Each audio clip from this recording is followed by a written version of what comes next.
एक बार भगवान कपिलवस्तु गए।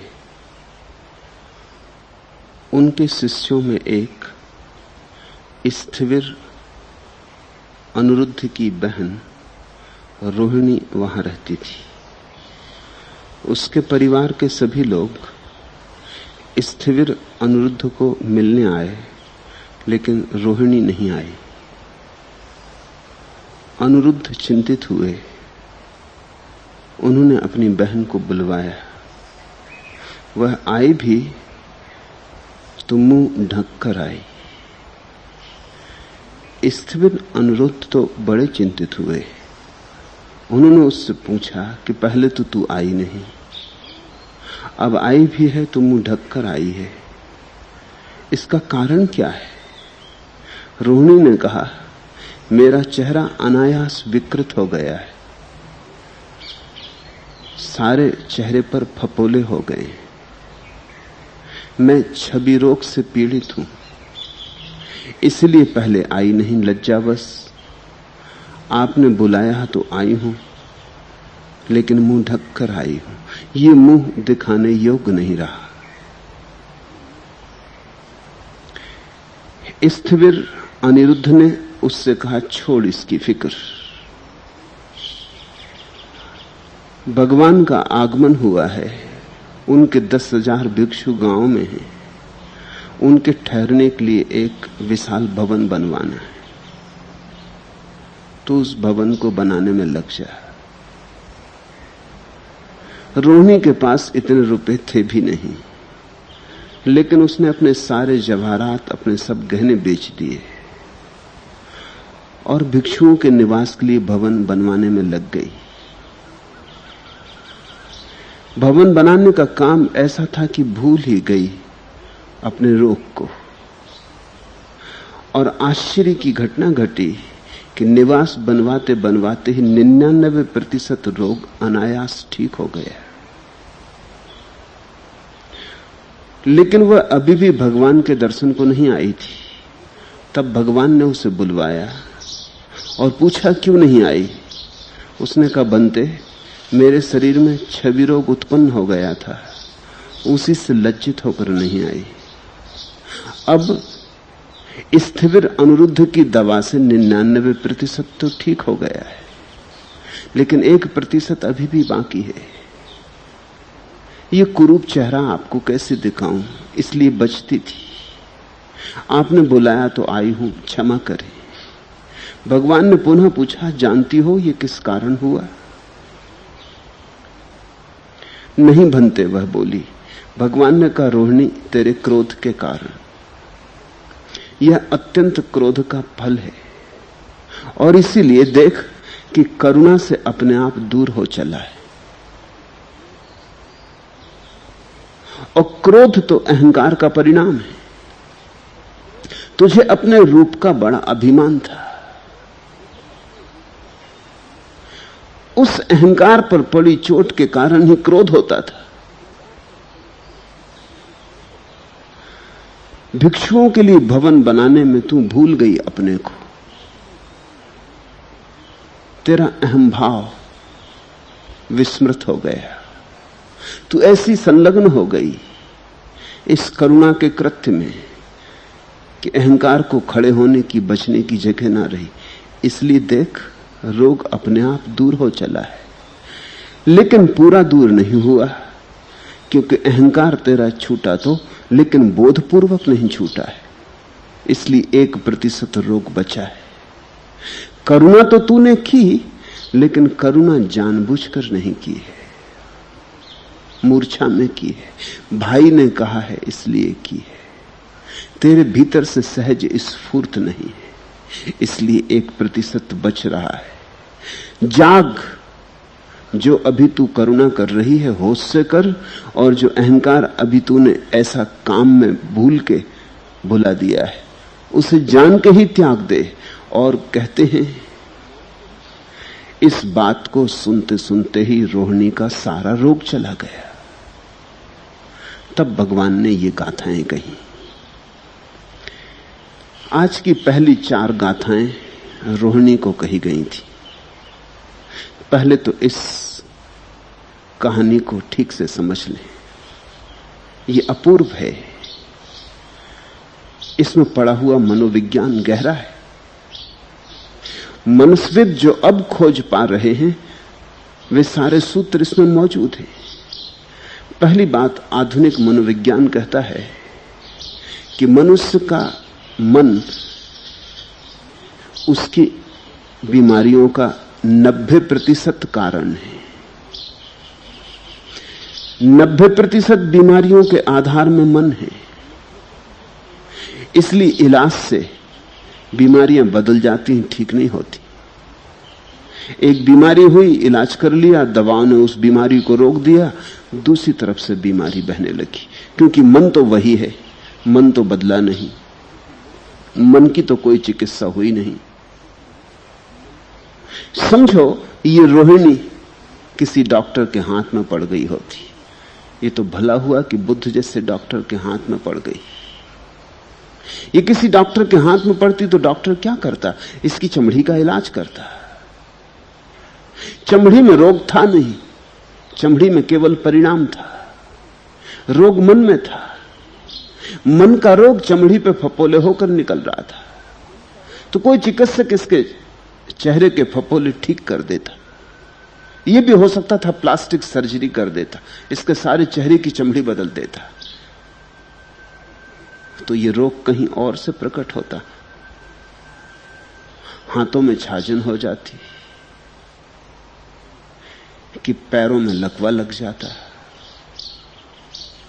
कि आंखें अंधी हो जाती, कि कान बहरे हो जाते।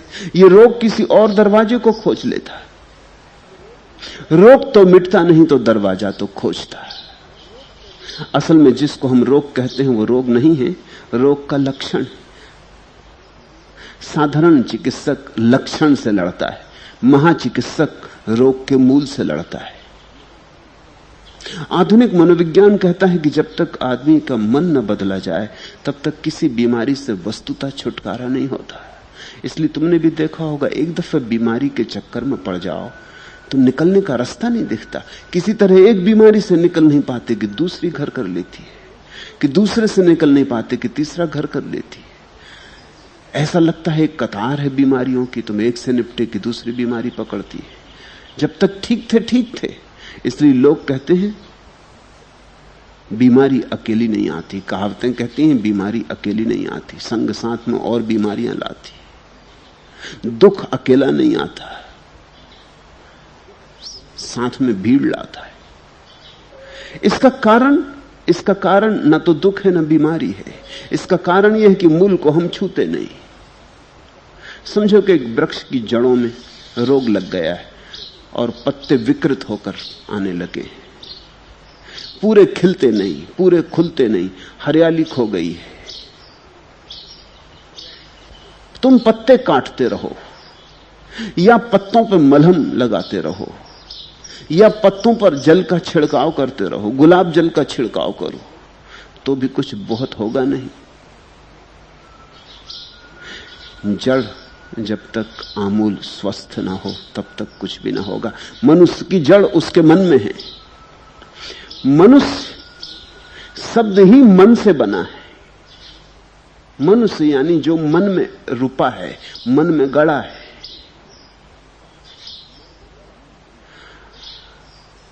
उर्दू का शब्द है आदमी, वो उतना महत्वपूर्ण नहीं, उसमें बहुत गहरा अर्थ नहीं है। उसमें जो अर्थ भी है वो छिछला है। आदम का अर्थ होता है मिट्टी,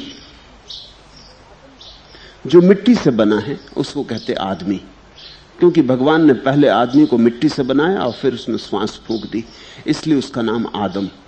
फिर आदम के जो बच्चे हुए उनका नाम आदमी। आदमी मिट्टी से बना है, मतलब आदमी देह है। हमारी पकड़ इससे गहरी, हम कहते मनुष्य। अंग्रेजी का मैन भी संस्कृत के मन का ही रूपांतर है, वो भी महत्वपूर्ण है। हम कहते मनुष्य, हम कहते मिट्टी नहीं है आदमी। आदमी है मन, आदमी है विचार, आदमी है उसका मनोविज्ञान।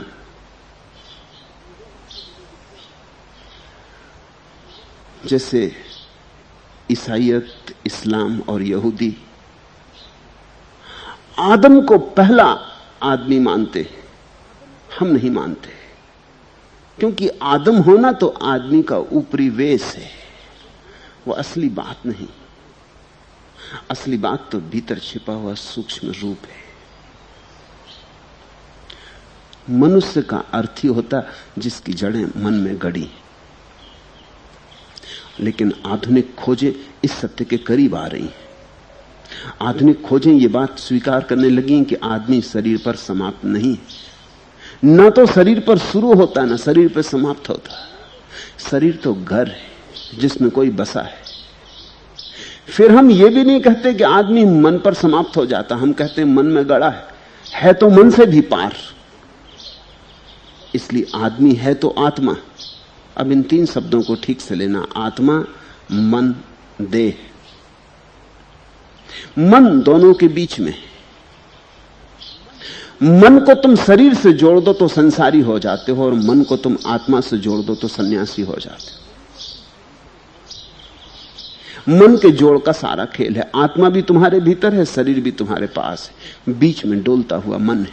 इसलिए मन सदा डोलता है, डमाडोल रहता है, मध्य में लहरें लेता रहता है। अगर तुम्हारा मन शरीर की छाया होकर चलने लगे तो तुम संसारी, अगर तुम्हारा मन आत्मा की छाया होकर चलने लगे तुम सन्यासी। कुछ और फर्क नहीं है। मन अगर अपने से नीचे की बात मानने लगे तो संसारी, मन अगर अपने ऊपर देखने लगे तो सन्यासी। सन्यास की धारणा इस देश में पैदा हुई क्योंकि हमें यह बात समझ में आ गई कि मन दो ढंग से काम कर सकता है। मन तटस्थ है, मन की अपनी कोई धारणा नहीं है। मन ये नहीं कहता ऐसा करो, तुम पर निर्भर है। तुम चाहो तो मन को शरीर के पीछे लगा दो तो शरीर की गुलामी करता रहेगा। मन तो बड़ा अद्भुत गुलाम है, उस जैसा आज्ञाकारी कोई भी नहीं। तुम उसे आत्मा की सेवा में लगा दो, वो आत्मा की सेवा में लग जाएगा। तुम उसे लोभ में लगा दो, वो लोभ बन जाएगा। तुम उसे करुणा में लगा दो, वो करुणा बन जाएगा। सारे धर्म की कला इतनी ही है कि हम मन को नीचे जाने से हटाकर ऊपर जाने में कैसे लगाते हैं। और ख्याल रखना, जो सीढ़ियां नीचे ले जाती हैं वही सीढ़ियां ऊपर ले जाती। सीढ़ियां तो वही हैं। ऐसा भी हो सकता है कि दो आदमी बिल्कुल एक जैसे हों, एक जगह हों, और फिर भी एक सन्यासी हो और एक संसारी हो। ऐसा समझो कि किसी मकान की सीढ़ियां तुम चढ़ रहे हो, एक आदमी ऊपर से नीचे उतर रहा है, तुम ऊपर चढ़ रहे हो। 30 सीढ़ियां हैं, 15वीं सीढ़ी पर तुम दोनों का मिलना हो गया। तुम ऊपर की तरफ जा रहे हो, कोई नीचे की तरफ आ रहा है। 15वीं सीढ़ी पर तुम खड़े हो, दोनों एक ही जगह खड़े हो, लेकिन फिर भी एक जैसे नहीं हो, क्योंकि एक नीचे जा रहा है और एक ऊपर जा रहा है। दोनों बिल्कुल एक जैसे लगोगे, कोई तो फर्क नहीं होगा, क्योंकि सीढ़ी तो 15वीं होगी, स्थान तो वही होगा, लेकिन फिर भी गहरे में फर्क है। एक ऊपर जा रहा है, एक नीचे आ रहा है। दिशा में फर्क है, उन्मुखता भिन्न भिन्न है। जब मन देहोन्मुख होता है तो संसार, और जब मन आत्मान्मुख हो जाता है, रामोन्मुख हो जाता है, तो सन्यास। तो कभी कभी ऐसा भी हो सकता है कि संसारी और सन्यासी बिल्कुल एक जैसा लगे, एक ही सीढ़ी पर खड़ा हुआ मालूम पड़े, फिर भी अगर उनकी दिशाएं अलग हैं, उनकी आंखें अगर अलग दिशाओं में देख रही हैं, तो वे भिन्न हैं, मौलिक रूप से भिन्न हैं। आधुनिक मनोविज्ञान कहता है कि जब तक हम मन को स्वस्थ न कर लें, तब तक शरीर की बहुत सी बीमारियां ठीक हो ही नहीं सकती। इसलिए पश्चिम में एक नए तरह की चिकित्सा पैदा हो रही, साइकोसोमेटिक। शरीर और मन दोनों का इलाज साथ साथ होना चाहिए, और शरीर से भी ज्यादा महत्वपूर्ण है मन का इलाज। बीमारी अगर मन में हो और शरीर पर केवल उसकी छाया पड़ती हो, तो तुम छाया को पोंछते रहो, मिटाते रहो, इससे कुछ भी ना होगा। मन से हट जाए तो शरीर तत्क्षण स्वस्थ हो जाएगा। तो इस कहानी का पहला तो यही अद्भुत अर्थ कि यह जो रोहिणी है, ये अत्यंत अहंकारी रही होगी। अहंकार स्त्री को होता है तो रूप का होता है, आदमी को अहंकार होता है तो नाम का होता है। दो ही अहंकार है, नाम रूप। इसलिए माया के सारे संसार का हमने एक ही अर्थ किया है, नाम रूप। रूप का अर्थ होता है देह, नाम का अर्थ होता है सूक्ष्म मन। मनुष्य का अगर वो पुरुष है तो बहुत लगाव होता नाम से, प्रतिष्ठा, पद, पदवी, यश, धन, ज्ञान, त्याग, कहीं नाम। स्त्री का आग्रह होता है रूप पर, सौंदर्य। मुल्ला नसरुद्दीन मुझसे बोला कि मुझे नौकरी मिल गई एक ब्यूटी पार्लर में, एक सौंदर्य प्रसाधन की दुकान में नौकरी मिल गई। मैंने उसे उस दुकान के सामने खड़ा कई बार देखा तो पूछा कि तू वहां खड़ा ही तो रहता, नौकरी क्या मिली? बाहर खड़ा रहता। उसने कहा यही मेरी नौकरी। मैंने कहा तेरा काम क्या? उसने कहा काम भी बड़ा सरल है, ऐसे बड़ा सूक्ष्म। फिर भी मैंने कहा मुझे कहो काम तेरा क्या है, मैं जब देखता हूं वहीं तू खड़ा है बाहर। तो उसने कहा काम मेरा यह है कि जो स्त्रियां सौंदर्य प्रसाधन के लिए आती हैं, जब वो भीतर जाती हैं तो मेरा काम है उपेक्षा दिखलाना, नजर भी नहीं डालना, देखना ही नहीं कि कौन जा रहा कौन आ रहा। और जब वो सज धज के बाल ठीक करवा के बाहर निकलती हैं तो सीटी बजाना।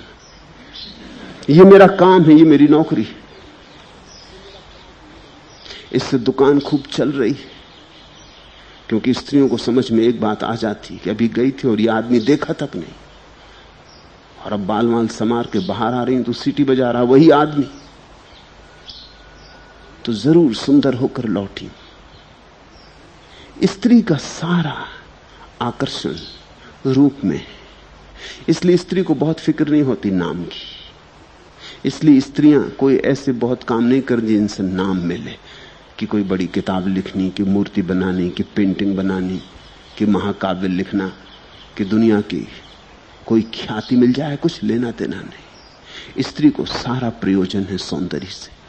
रोहिणी सुंदर स्त्री रही होगी, स्त्री थी, सौंदर्य पे उसकी पकड़ रही होगी। और ये जो अहंकार हो, जैसा भी हो अहंकार, चाहे रूप का चाहे नाम का, जहां अहंकार है वहां क्रोध है। क्योंकि क्रोध का अर्थ ही होता है अहंकार को लगी चोट।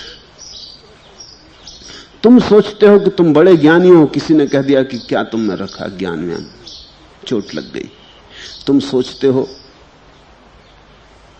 कि तुम बड़े सज्जन हो और किसी ने कह दिया कि काहे के सज्जन, चोर, बेईमान। तुम सोचते हो साधु हो, किसी ने कह दिया असाधु। तुमने सोचा कि सुंदर हो और किसी ने कह दिया असुंदर, तो चोट लग गई। तुम्हारी मान्यता को चोट लग जाए तो क्रोध पैदा होता है। तुम्हारी मान्यता को जो साथ दे दे उस पर बड़ा लगाव आता है। यही तो प्रशंसा से तुम इतने प्रशंसित होते हो। कोई कह दे कि हां तुम जैसा सुंदर और कौन, तुम बाग बाग हो जाते हो, तुम्हारी सब पखुड़ियां खिल जाती, तुम खुश हो जाते हो। किसी ने तुम्हारे अहंकार को फुसलाया, राजी कर लिया। कुरूप से कुरूप स्त्री को भी कह दो कि तुम सुंदर हो तो वो भी इंकार नहीं करेगी। वस्तुतः वो कहेगी कि तुम ही पहली दफा पारखी मिले, अब तक कोई पहचान ही ना पाया। मैं तो जानती ही थी, लेकिन पारखी चाहिए ना, हीरे तो पारखी होते तो पहचानते।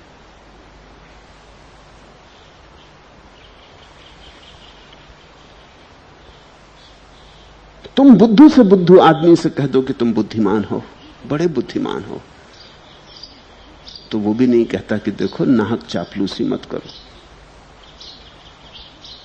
मैं तो बुद्धू, वो भी नहीं कहेगा। पागल से पागल को कह दो कि तुम जैसा जागरूक शांतचित्त आदमी और कहां है, वो भी अंगीकार करता है। अहंकार के अनुकूल जो पड़ता है वो हम स्वीकार करते हैं, और अहंकार को जो भरता है उसको हम मित्र कहते हैं, यद्यपि वो है तो शत्रु। क्योंकि वो तुम्हें उस जगह ले जा रहा है जहां से तुम बुरी तरह गिरोगे, जहां से ऐसे गिरोगे कि फिर संभलना मुश्किल हो जाएगा। वो तुम्हें ऐसी जगह उठा रहा है जहां से गिरना सुनिश्चित है। अहंकार पर कोई भी स्थिर होकर रह नहीं सकता।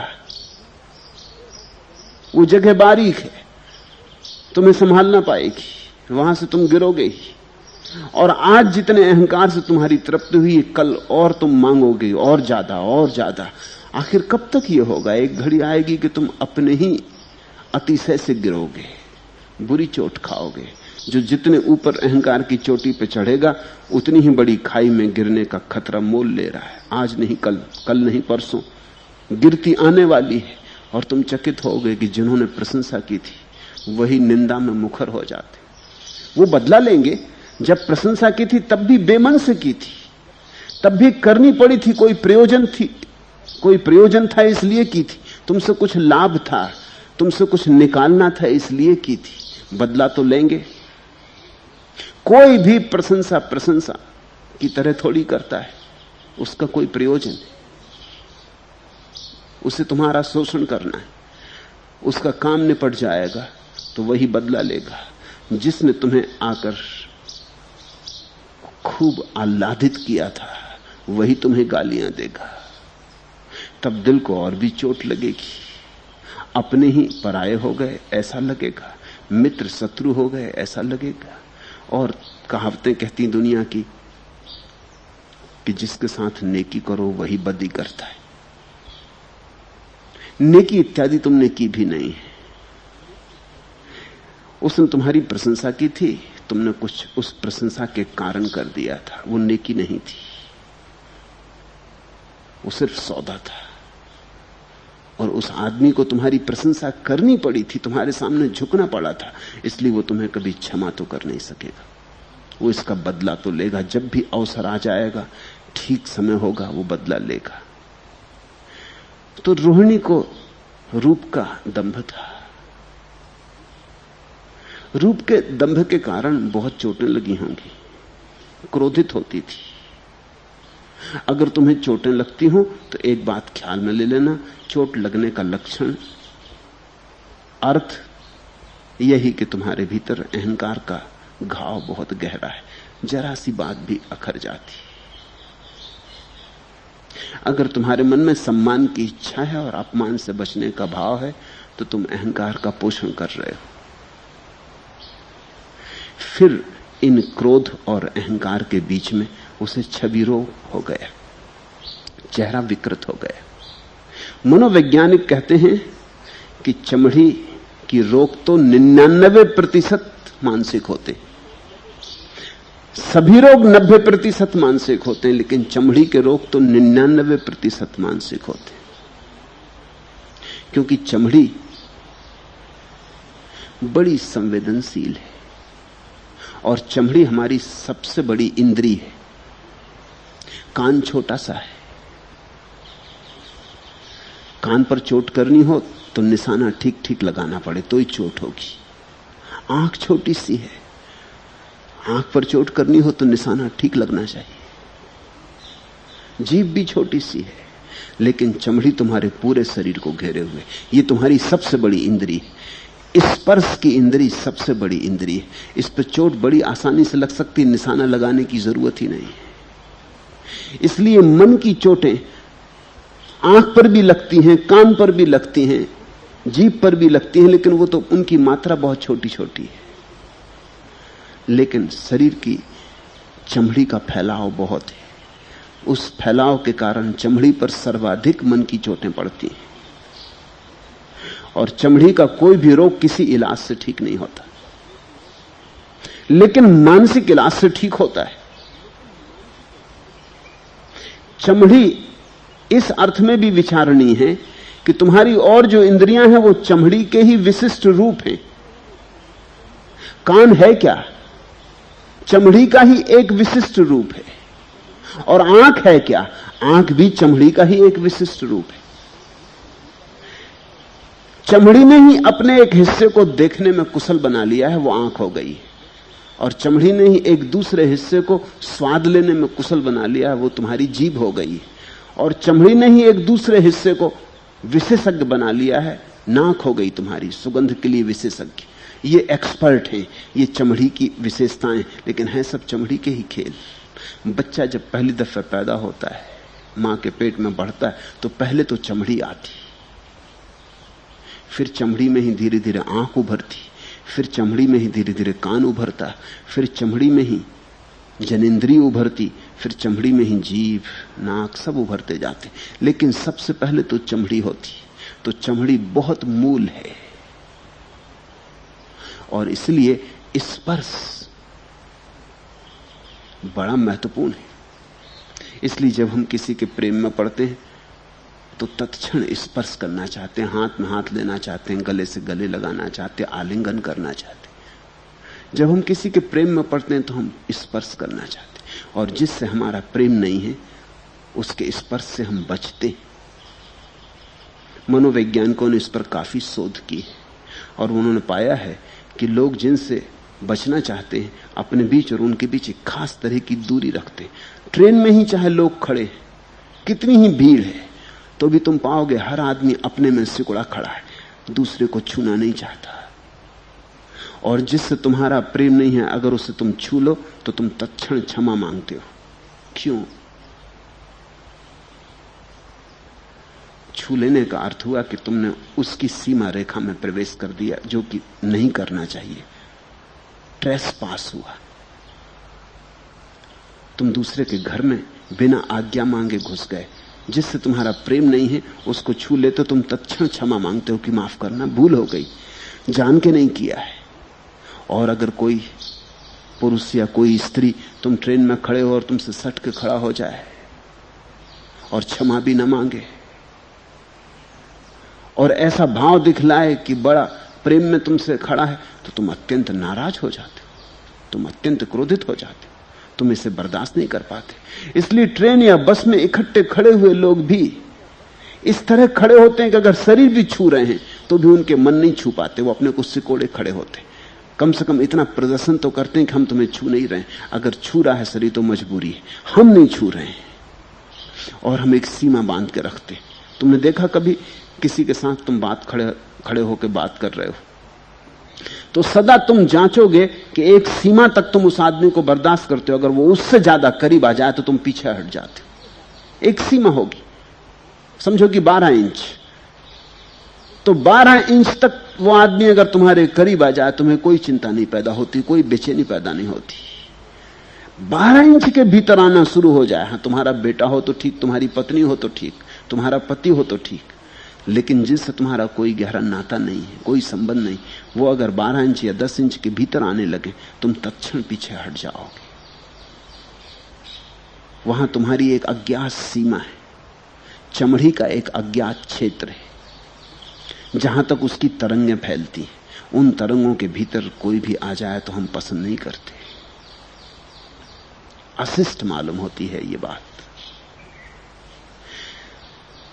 स्पर्श की इंद्री बड़ी से बड़ी इंद्री है और हमारे पूरे शरीर को घेरे हुए। इस स्पर्श की इंद्री पर मन के प्रभाव सर्वाधिक होते। तुमने कभी एक बात देखी, अगर बूढ़ा आदमी भी किसी जवान युवती के प्रेम में पड़ जाए तो उसकी चमड़ी पे एक रौनक आ जाती, उसके चेहरे पे एक तरह की जवानी आ जाती, जैसे 10 साल उम्र कम हो गई। पश्चिम में लोग अगर ज्यादा जी रहे हैं तो उन ज्यादा जीने में एक कारण यह भी है कि बुढ़ापे तक लोग प्रेम में पड़ते, तो बुढ़ापे को सरकाते चले जाते क्योंकि चमड़ी बार बार जवान हो जाती। पूरब के मुल्कों में लोगों की उम्र कम है क्योंकि एक बार तुम्हारा प्रेम हो गया किसी से, फिर तुम स्थिर हो गए, फिर बात खत्म हो गई, फिर तुम्हारे जीवन में दोबारा प्रेम के माध्यम से चमड़ी के नए होने का कोई उपाय नहीं। एक आदमी जिसके जीवन में कोई प्रेम नहीं हो, उसके चेहरे को तुम गौर से देखो, तुम एक तरह की धूल जमी हुई पाओगे, एक तरह की उदासी। और एक आदमी जिसके जीवन में प्रेम है, तुम अचानक पाओगे एक तरह की त्वरा, ताजगी, अभी अभी जैसे नहाया हो। एक गति, गत्यात्मकता, एक तेजस्वी था। हमने तो महापुरुषों के आसपास आभा मंडल बनाया है। बुद्ध की प्रतिमा हो कि कृष्ण की कि राम की, हम आभा मंडल बनाते। वो आभा मंडल अर्थपूर्ण है। वो ये कह रहा है कि अब इनकी चमड़ी की जो आभा है, मन के द्वारा उस आभा को कोई खंडन नहीं हो रहा है, मन उसमें बाधा नहीं डाल रहा है। इनकी आभा जैसी होनी चाहिए वैसी है। इनके आसपास एक प्रकाश का वर्तुल है। जब साधारण प्रेम में आदमी के चेहरे पर आभा आ जाती है तो परमात्मा के प्रेम में तो आ ही जानी चाहिए। जब साधारण प्रेम से आदमी जवान हो जाता है तो परमात्मा के प्रेम से तो सदा जवान रहना ही चाहिए। इसलिए हमारी कथाओं में कोई उल्लेख नहीं कि राम बूढ़े हुए, कि कृष्ण बूढ़े हुए, कि बुद्ध बूढ़े हुए। बूढ़े तो हुए, लेकिन तुमने कोई बुद्ध की बूढ़ी प्रतिमा देखी? तुमने राम की कोई बूढ़ी प्रतिमा देखी कि लकड़ी टेक के चल रहे हैं? बूढ़े तो निश्चित हुए होंगे, ये तो कोई सवाल नहीं है कि बूढ़े नहीं हुए। बुद्ध के संबंध में तो साफ उल्लेख है कि बूढ़े हुए, 80 साल के हुए। कृष्ण भी 80-82 के हुए। लेकिन हमने कोई चित्र भी नहीं बनाया उनके बुढ़ापे का, क्योंकि हमने एक बात संभाल के रखनी चाहिए कि इनके भीतर कुछ ऐसा प्रेम घटा था कि एक अर्थों में ये जवान ही रहे। इसलिए हमारे पास बूढ़े कृष्ण की कोई कथा नहीं, बूढ़े बुद्ध की कोई कथा नहीं, बूढ़े महावीर की कोई कथा नहीं। ये सब बूढ़े हुए क्योंकि शरीर का धर्म है, बूढ़ा तो होगा ही। इन सब के बाल भी सफेद हुए होंगे, लेकिन तुमने कोई प्रतिमा देखी या कोई चित्र देखा जिसमें बुद्ध के बाल सफेद? नहीं, क्योंकि हमने बुढ़ापे को स्वीकार नहीं किया। हमने कहा यह बात हो नहीं सकती। हो गई है तो शरीर पर हो रही, लेकिन इनकी आभा सदा जवान थी। हमने उस आभा पर ही ध्यान रखा। ये चिर युवा थे। इनकी चमड़ी पर बुढ़ापे ने कोई सिकल न डाल दी। इनका मन एक ऐसे शाश्वत जीवन से संयुक्त हो गया जहां बुढ़ापा आता ही नहीं। तुमने सुना है कभी कि देवदूत बूढ़े होते, कि स्वर्ग की अप्सराएं बूढ़ी होती? नहीं, वो सब जवान ही रहते, वहां बुढ़ापा होता ही नहीं। अर्थ इसका सीधा साधा है। एक ऐसी भी घटना है जब मन आत्मा से जुड़ जाता। जब तक मन शरीर से जुड़ा है तब तक तो सब होगा जो शरीर में हो रहा है, लेकिन जैसे ही मन आत्मा से जुड़ गया, शरीर में होता रहेगा लेकिन मन में अब कुछ भी ना होगा। और जब मन में कुछ ना होगा तो हमने सारी कथाएं तो उसी गहराई की लिखी। ये रोहिणी छवि रोग से पीड़ित हो गई, अभिमानी रही होगी, मानी रही होगी। भाई बुद्ध का बड़ा भिक्षु है। अनिरुद्ध के भी 500 शिष्य थे। अनिरुद्ध काफी महत्वपूर्ण शिष्यों में एक था। वो गांव में आया है, सारा गांव उसके दर्शन करने को आया है, सारा परिवार गया और रोहिणी नहीं गई। तो सोचा होगा अनिरुद्ध ने कि बहन को क्या हुआ, आई क्यों नहीं? खबर भिजवाई होगी। आई भी तो पर्दा करके आई, घूंघट बड़ा डाल लिया होगा। उसने पूछा कि मुझसे घूंघट, भाई से घूंघट, भिक्षु से घूंघट, ये बात क्या है? तेरा दिमाग तो खराब नहीं हो गया? तो उसने सारी कथा कही। उसने कहा कि मैं छवि रोग से पीड़ित हूं, मेरी छवि विकृत हो गई, चेहरे पर फपोले पड़ गए हैं, चमड़ी कुरूप हो गई है और मैं इस चेहरे को तुम्हें न दिखाना चाहूंगी। मुझे बड़ी लज्जा आती। ये भी अहंकार है। लज्जा भी अहंकार की ही छाया है। लज्जा क्या, जैसा है वैसा है। लज्जा का अर्थ ही यह होता है कि जैसा होना चाहिए वैसा नहीं है, जैसा मैं चाहता वैसा नहीं है, और जैसा है वैसा मैं चाहता नहीं, वैसा मुझे स्वीकार नहीं, अंगीकार नहीं। लज्जा में ही विरोध है, जो तथ्य उसका विरोध है। और सपना और कल्पना कोई होना चाहिए था वो नहीं। तो उसने कहा मुझे बड़ी लज्जा आती। तुम आमतौर से सोचते हो कि लज्जालु व्यक्ति सज्जन होता, वो भी अहंकारी होता। लज्जा साधु को होती ही नहीं। इसलिए तो मीरा ने कहा सब लोक लाज खोई। परम साधु को कैसी लोक लाज? लज्जा का तो अर्थ ही होता है कि अभी चल रही भीतर अहंकार की धारणा, पूरब में हम कहते हैं हमारी स्त्रियां अत्यंत लज्जालु हैं और लज्जा को हमने गुण माना है। पश्चिम की स्त्रियों में वैसी लज्जा नहीं, तो हम सोचते हैं ये बात तो निर्लज्ज, इनमें कोई लज्जा नहीं। लेकिन इसे तुम समझना, लज्जा का मतलब अहंकार है। पूरब की स्त्रियां ज्यादा अहंकारी, उन्हें अपने सील, सौंदर्य, चरित्र, सतीत्व का बड़ा गहन घमंड।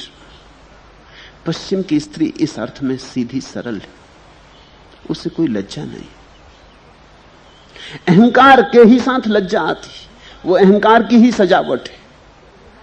अहंकार पर ही सोना मढ़ दिया तो हम खूब प्रशंसा करते हैं कि देखो फला आदमी कैसा लज्जालु। हम बुरे आदमी को कहते हैं बेशर्म, अच्छे आदमी को कहते हैं शर्म वाला। फिर मीरा क्या कह रही, सब लोकलाज खोई, सब शर्म खो दी। सच्चा आदमी न तो बेशर्म होता है न शर्म वाला होता है। सच्चा आदमी बस सच्चा होता है, उसमें कोई लज्जा नहीं होती और न निर्लज्ज होता है।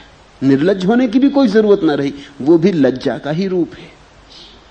वो भी लज्जा को तोड़ता है तब कोई निर्लज्ज होता है। लेकिन जिसके पास लज्जा है ही नहीं, वो तोड़ेगा क्या? बांस होगा तो बांसुरी बच सकती, बांस ही ना होगा तो बांसुरी कैसे बचेगी? एक ऐसी चित्त की दशा है जो लज्जा अतीत। तो रोहिणी आई भी तो चेहरे पर घूंघट डालकर आई। दूसरों से तो आदमी लज्जा करता ही, अपनों से भी करता। जितना अहंकार हो उतनी ही लज्जा बढ़ती चली जाती। भाई को आई थी मिलने, और भाई भी कोई साधारण भाई न था, बुद्ध के बड़े शिष्यों में एक था, पहुंचे हुए सिद्ध पुरुषों में एक था। पूछा भाई ने, क्या कारण? कहा छवि रोग हुआ है। फिर भाई ने कुछ और न कहा उस संबंध में। उसने कहा तू एक काम कर, इतने भिक्षु आए गांव में, इनकी सेवा में लग। एक बड़ा भवन बनाना है, ये 10,000 भिक्षु टिकेंगे कहां? वर्षा आती करीब, इनको रहने का इंतजाम करना है, छप्पर लगवाना है। उसके पास रुपए भी न थे, लेकिन भाई ने कभी कुछ इसके पहले कहा भी न था। माननी स्त्री रही होगी, सब जेवर जवाहरात भेज दिए, ये मान पर चोट पड़ गई होगी। ये भी कह ना सकी कि मेरे पास रुपए भी नहीं है, इतना मैं कहां कर सकूंगी। किया, नहीं कर सकती थी तो भी किया, लेकिन करने में डूब गई। इस बात को ख्याल में रखना, तुम्हारे जीवन के श्रेष्ठतम क्षण वे ही होते हैं जब तुम अपने को भूल जाते हो, कुछ भी करने में भूल जाते हो। चित्रकार चित्र बनाने में भूल जाता है, या कि मूर्तिकार मूर्त बनाने में भूल जाता है, या कि नर्तक नाचने में भूल जाता है, या कि गीतकार गीत में भूल जाता है। जब तुम भूल जाते हो किसी भी क्षण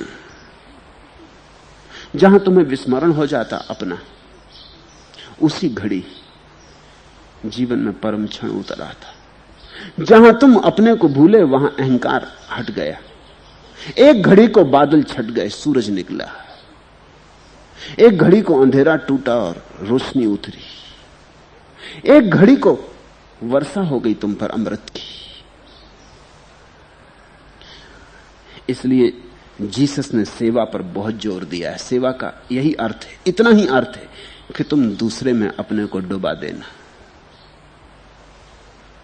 तो तुम्हारे जीवन में थोड़ी देर को निरअहंकारिता की भावदशा पैदा होगी, उससे स्वाद लगेगा।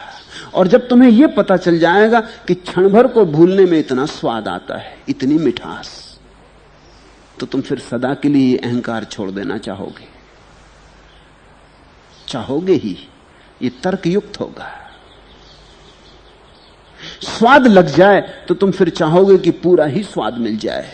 जब अहंकार भुलाने में इतना रस है, तो अहंकार को बिल्कुल गिरा देने में कितना रस न होगा। लग गई काम में,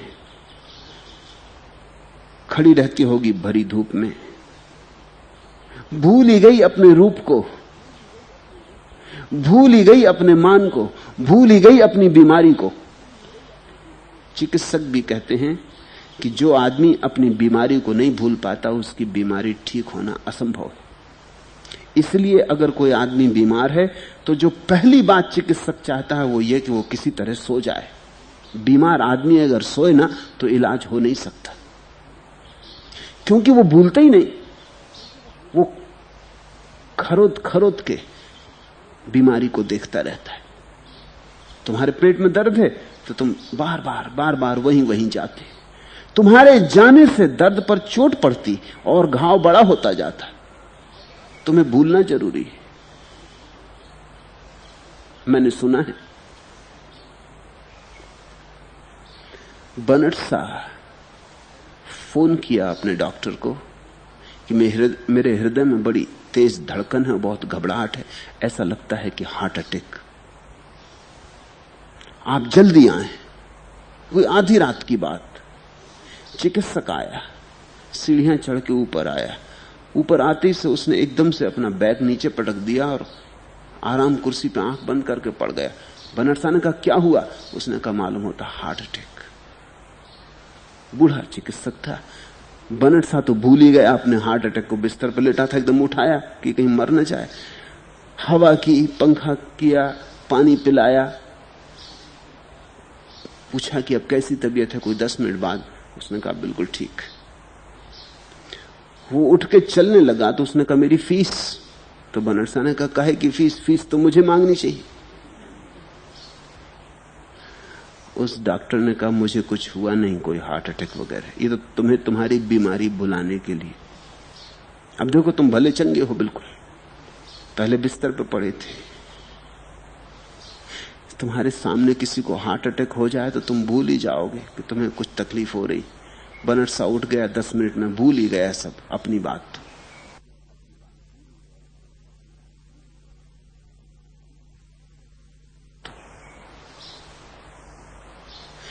अक्सर ऐसा हो जाता है कि जब भी तुम किसी दूसरे में लीन हो जाते हो तुम अपने को भूल जाते हो। और बीमारी दूर ही तब होती जब तुम अपने को भूल जाते। बीमारी अगर बचानी हो तो भूलना मत। इसलिए कुछ लोग बीमारी को बचाने में बड़े कुशल होते हैं, वो भूलते नहीं। सुबह से शाम तक बीमारी बीमारी की बात करते। जब मौका मिलेगा तब बीमारी की बात करेंगे, जो मिल जाएगा उससे बीमारी की बात करेंगे। ये जो हाइपोकॉन्ड्रियाक, इस तरह के जो लोग होते जो बीमारी में रस लेते, इनको ठीक करने का कोई उपाय नहीं, कोई उपाय ही नहीं। क्योंकि ये बीमारी को कुरेदते जाते हैं, ये घाव को सूखने नहीं देते, ये घाव को फिर खोल लेते। महीनों लगे होंगे, गर्मी के दिन रहे होंगे, क्योंकि वर्षा के लिए बुद्ध आए थे। जल्दी ही वर्षा आने को होगी, आषाढ़ के दिन करीब आते होंगे, बादल घिरते होंगे, जल्दी ही छप्पर डलवा देना था, 10,000 भिक्षुओं का इंतजाम करना था रहने का। रोहिणी बिल्कुल भूल गई होगी, डूब गई होगी काम में। कथा प्यारी है, कहती है कि 99% रोग दूर हो गया। फिर भी वो बुद्ध के पास न गई। अभी भी 1% बचा था। जाती जाती पूछ बची होगी, हाथी निकल गया होगा, पूछ बची होगी। आखिरी छाया बीमारी की चेहरे पर रही होगी। फिर बुद्ध ने उसे बुलवाया और बुद्ध ने पूछा उससे कि जानती हो यह किस कारण हुआ है? उसने कहा नहीं बनते। अनिरुद्ध ने इलाज कर दिया बिना उसे बताए। अनिरुद्ध अद्भुत चिकित्सक रहा होगा, बिना कुछ कहे इलाज कर दिया। शायद कहने से गड़बड़ भी हो जाती, शायद कहने से सचेतन हो जाती रोहिणी, फिर शायद इतनी आसानी से इलाज ना हो पाता। कई बार चिकित्सक को तुम्हें बिना बताए इलाज करना होता है। तुमने देखा ना, चिकित्सक जब प्रिस्क्रिप्शन लिखता तो तुम पढ़ नहीं पाते, वो एकदम जरूरी है कि तुम ना पढ़ पाओ। तुम पढ़ लो तो इलाज होने में मुश्किल पड़ जाए, क्योंकि कभी कभी तो ऐसी चीजें लिखता है जो तुम जानते ही हो इनमें कुछ, इनमें रखा क्या तुम खुद ही जानते हो। इसलिए एलोपैथी लैटिन और ग्रीक नाम चुनती दवाइयों के। वो एकदम उचित है। अगर तुम्हारी भाषा में नाम हो तो तुम कहोगे अरे, समझो कि अजवाइन का सत्य वो लैटिन और ग्रीक में हो तो तुम जाके 5 रुपया या 10 रुपया दे आते हो केमिस्ट को। वो अगर हिंदी में हो तुम 2 आना देने को राजी ना हो। और अजवाइन का सत्य,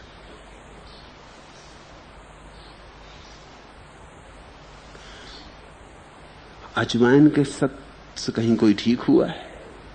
ये तो बड़े बूढ़े घर में कहते ही रहे। ये पत्नी तुम्हारी कह ही रही थी कि अजवाइन ले लो, पेट में दर्द है, गैस है, फलां ठिकां, अजवाइन ले लो। उसकी तो तुमने सुनी भी नहीं थी, अजवाइन ली भी थी तो कोई परिणाम भी ना हुआ था। लेकिन ये डॉक्टर का नाम, बड़ी डिग्री, बड़ा तख्ती, बड़ी भीड़, इसके बैठक खाने में 2 घंटे तक प्रतीक्षा, ये सब दवा का हिस्सा है। फिर इसका प्रिस्क्रिप्शन, इसकी लिखावट पढ़ने में नहीं आती। मुल्ला नसरुद्दीन मुझसे कह रहा था कि डॉक्टर ने जो मुझे प्रिस्क्रिप्शन दिया था बड़ा काम आया। मैंने पूछा क्या काम आया? उसने कहा दवा तो उससे ले ही ली, 2 महीने तक रेल में सफर किया बता बता के कि ये पास है, क्योंकि कोई उसको पढ़ नहीं सकता तो वो चेकर भी कुछ कहे नहीं कि ठीक है झंझट मिटाओ। वो तो बड़े काम की चीज है, उसको जहां भी झंझट आती मैं बता देता हूं एकदम। उसको कोई पढ़ तो सकता नहीं और कोई ये मानने को राजी है नहीं कि पढ़ नहीं सकता, इसलिए कहता बिल्कुल ठीक है आगे बढ़ो। तुम अगर उसको फिर से डॉक्टर के पास ले जाओ तो शायद तुम्हारा डॉक्टर भी उसे ना पढ़ सके।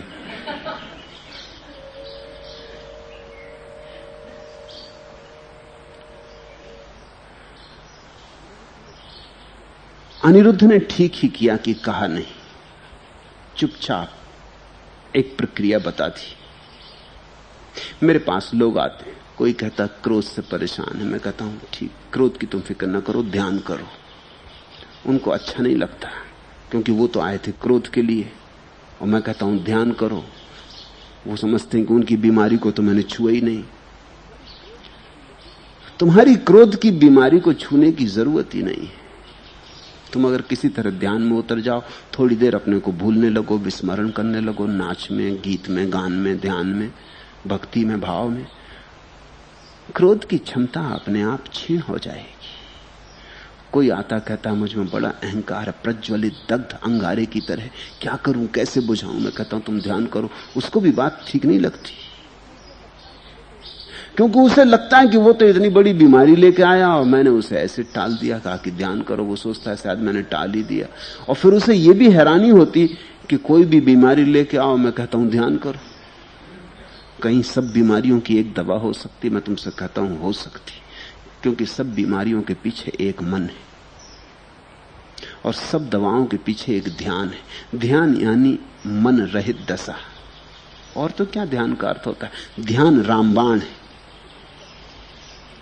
उससे सब शत्रु मारे जाते, क्योंकि शत्रु के नाम कुछ भी हो, सब मन के ही नाम है। अनिरुद्ध ने ठीक किया कि रोहिणी को कहा कि तू जा, इस काम में लग जा। उसने उसकी बीमारी की चर्चा ही ना उठाई, उसका विश्लेषण भी ना किया। कभी कभी विश्लेषण महंगा पड़ जाता है। मनोचिकित्सक विश्लेषण करते हैं तो बीमार को 3-3, 4-4 साल, 5-5 साल लग जाते। रोज जाओ, घंटे भर विश्लेषण चलता है। 5 साल मन का विश्लेषण चलता है, फिर भी कुछ खास परिणाम होते ऐसा दिखाई नहीं पड़ता। विश्लेषण थोड़ा जरूरत से ज्यादा हो गया।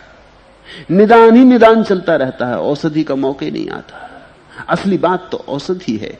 निदान तो चिकित्सक कर ले अपने भीतर, निदान की तुम्हें बताने की भी जरूरत नहीं। अनिरुद्ध ने देख लिया होगा कि मामला क्या है। अनिरुद्ध की बहन थी, बचपन से जानता होगा कि इसका असली रोग क्या है। इसका असली रोग है रूप की आकांक्षा, इसका असली रोग है दंभ, घमंड। वही रोग इसे खाए जा रहा है। ये अपने को भुला नहीं पाती, ये अपनी देह को नहीं भुला पाती। उसने चुपचाप एक विधि दे दी। ये काम ऐसा था कि कठिन था, पैसा था नहीं पास, गहने बेचने पड़ेंगे। और गहना अगर कोई सुंदरी स्त्री बेचने को राजी हो जाए तो उसने अपने सौंदर्य को सजाने का आधा काम तो बंद कर ही दिया। आखिर गहने का लोभ ही क्या था? गहने में अर्थ ही क्या था? वही अर्थ था कि ज्यादा सुंदर दिखे। हीरे जवाहरात का सौंदर्य भी मेरे सौंदर्य में जुड़ जाए और मुझे चमकाए और दीप्तिवान करे। अनिरुद्ध ने ऐसी तरकीब की कि सब गहने बिक गए। शायद कीमती साड़ियां भी बेच दी होंगी। तो उस रूप को सजाने का जो उपाय था वो तोड़ दिया अनिरुद्ध ने, जड़ से काट दिया। और फिर बड़ी बात यह कि ये काम ऐसा था, जल्दी करना था, वर्षा आती थी और बड़ा काम था। और ये रोहिणी बिल्कुल उलझ गई होगी। सुबह से सांझ तक थकी मांदी काम में लगी रहती होगी, रात बेहोश होकर पड़ जाती होगी, सुबह फिर भाग के जाती होगी। ये काम इतना बड़ा था, बुद्ध द्वार पर खड़े थे, वर्षा सिर पर आती थी, इतना बड़ा काम उसके ऊपर आ पड़ा था, उसे पूरा करके दिखलाना था। पुरानी माननीय स्त्री थी, इतना बड़ा दायित्व मिला था, उसे पूरा करना ही है। इस सब में भूल गई होगी। तो बुद्ध ने, जब वो बुद्ध के पास गई, तब बुद्ध ने कहा, जानती हो किस कारण हुआ? नहीं बनते। हम रोग से पीड़ित हैं और हम ही रोग के जन्मदाता हैं और हमें पता भी नहीं कि कैसे हम रोग को पैदा करते। अब तुम इलाज भी कर लो तो क्या होगा? अगर तुम रोग को पैदा करते ही चले जाओगे तो कितना ही इलाज करो, कुछ हल ना होगा।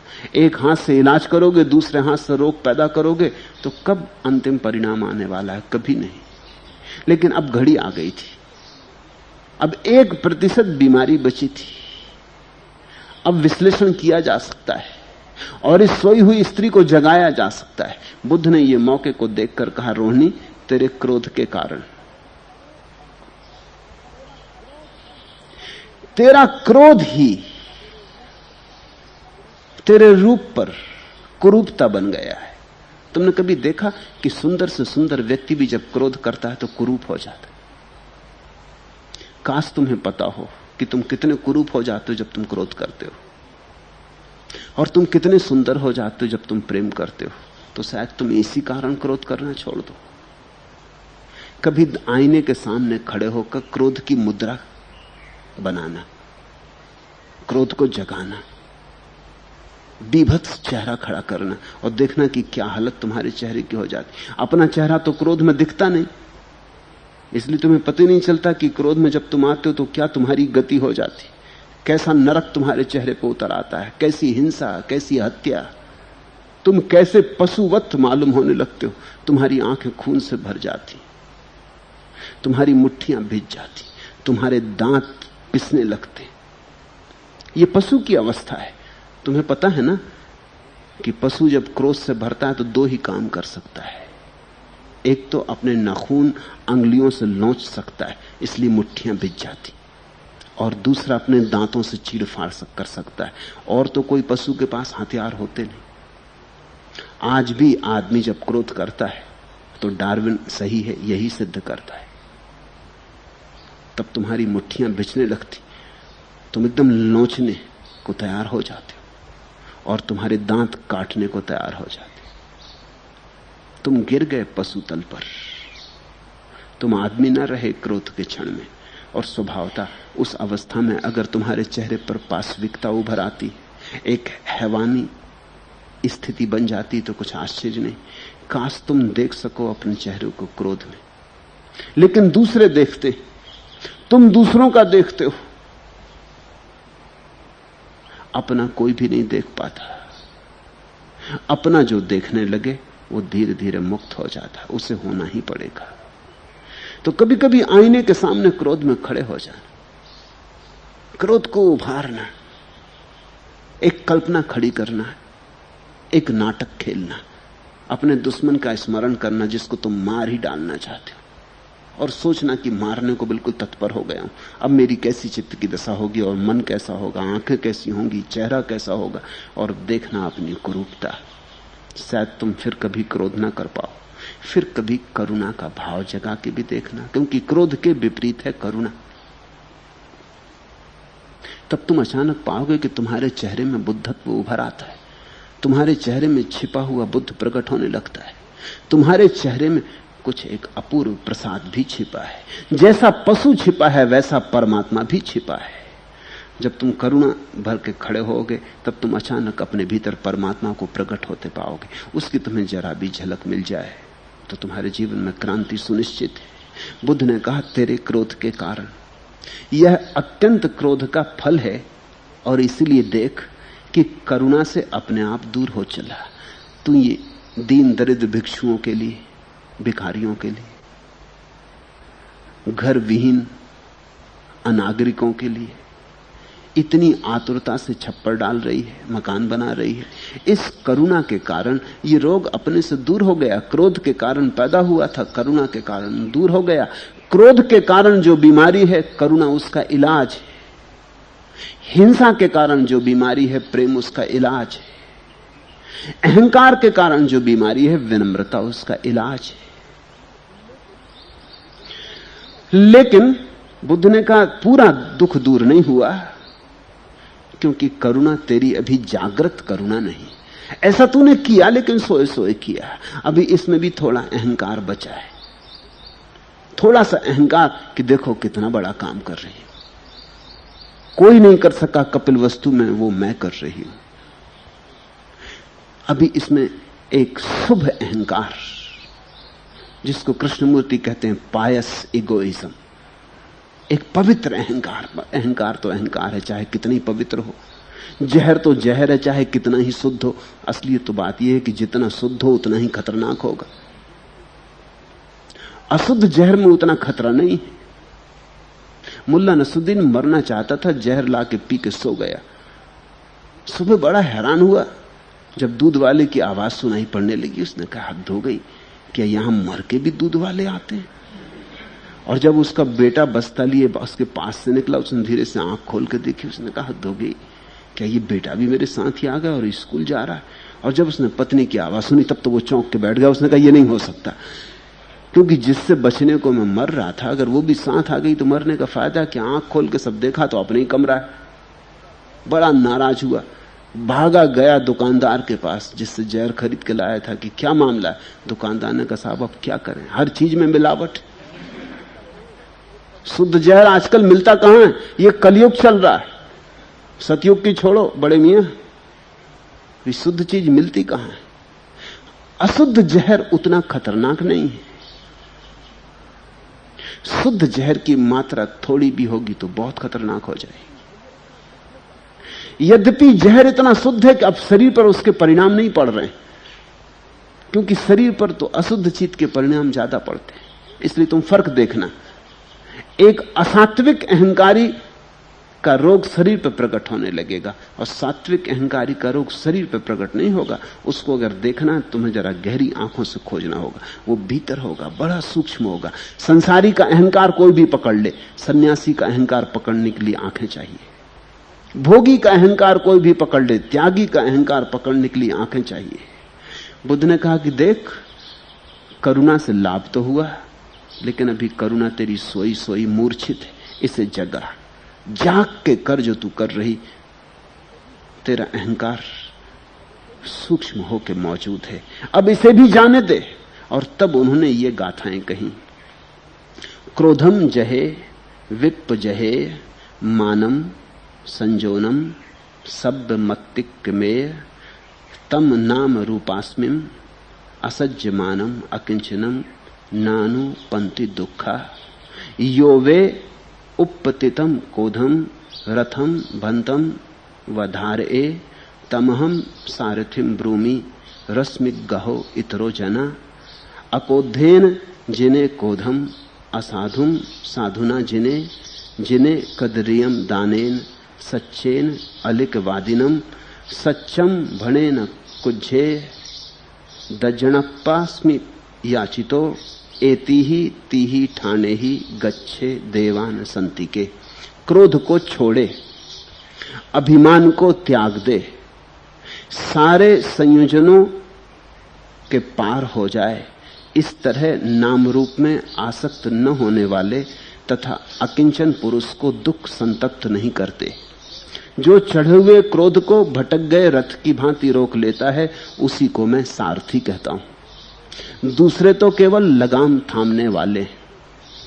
अक्रोध से क्रोध को जीते, असाधु को साधु से जीते, कृपण को दान से जीते और झूठ बोलने वाले को सत्य से जीते। सच बोले, क्रोध न करे, मांगने पर थोड़ा भी अवश्य दे, इन 3 बातों से मनुष्य देवताओं के पास पहुंचता है। ऐसी सूत्र में गाथाएं बुद्ध ने रोहिणी को कही। इनमें कुछ शब्द बड़े महत्वपूर्ण हैं, उनको अलग ख्याल में ले लें। क्रोध को छोड़े, अभिमान को त्याग दे, सारे संयोजनों के पार हो जाए, सारे संयोजनों के पार हो जाए। कल के लिए आयोजन बना के न जिए, सहज जिए। जो होगा कल होगा, जैसा होगा वैसा होगा। हम तो मौजूद होंगे, तो जो बन सकेगा कल कल कर लेंगे।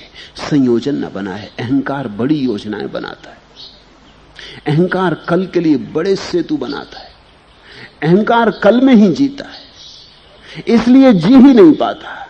कल और परसों न केवल इस संसार में बल्कि परलोक में भी विचार रखता है कि कैसा कैसा इंतजाम करना, क्या पुण्य करूं क्या ना करूं, ताकि परलोक में भी जगह परमात्मा के मकान के बिल्कुल बगल में मिले।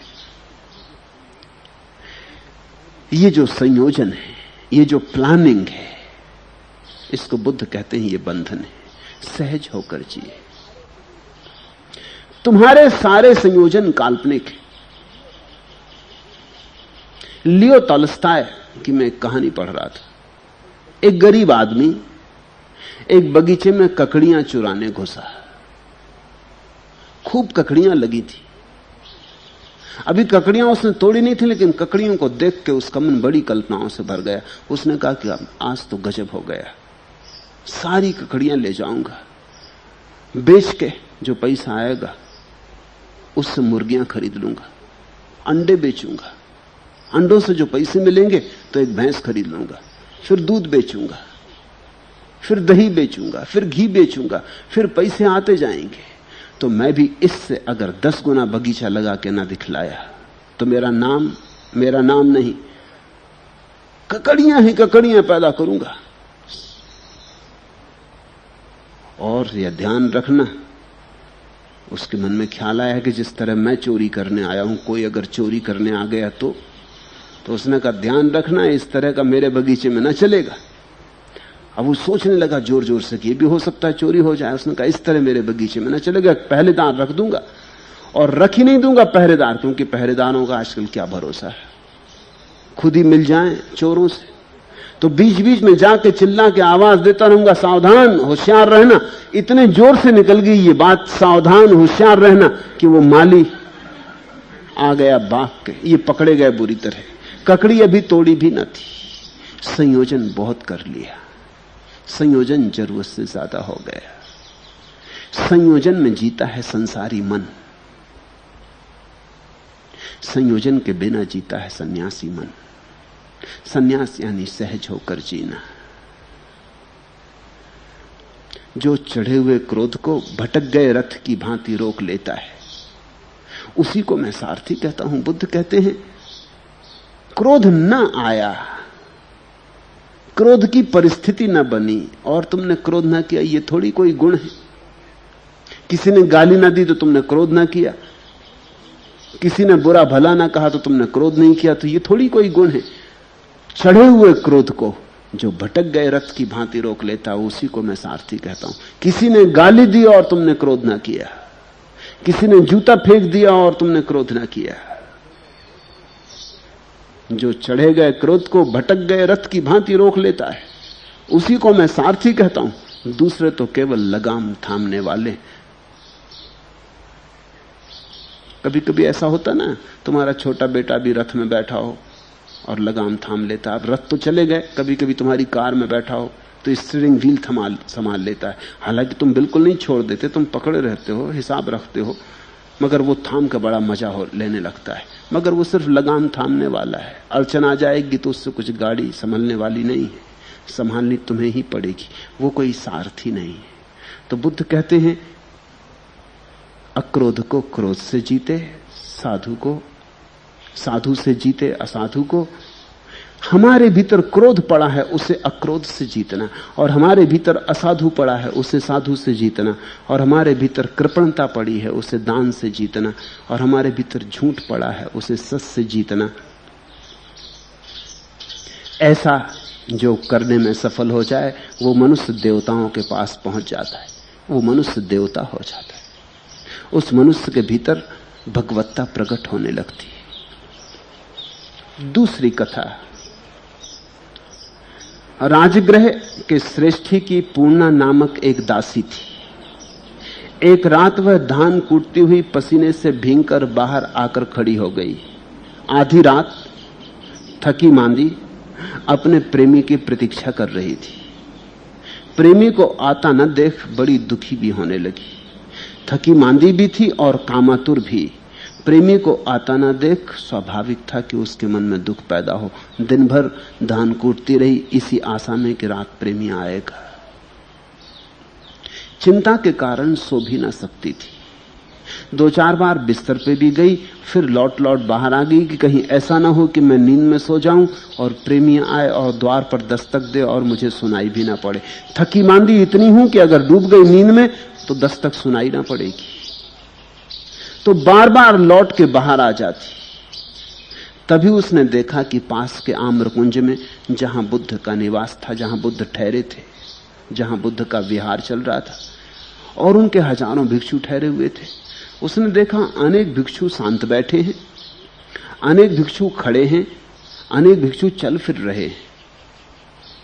उसे बड़ी हैरानी हुई। उसने सोचा इतनी रात गए ये भिक्षु यहां क्या कर रहे हैं, क्यों जाग रहे हैं। उसने सोचा मैं तो धान कूटती हुई जागी हूं, ये क्यों जाग रहे हैं, ये क्या कूट रहे हैं। और उसने सोचा मैं तो अपने प्रेमी की प्रतीक्षा करती जाग रही हूं, ये किसकी प्रतीक्षा कर रहे हैं।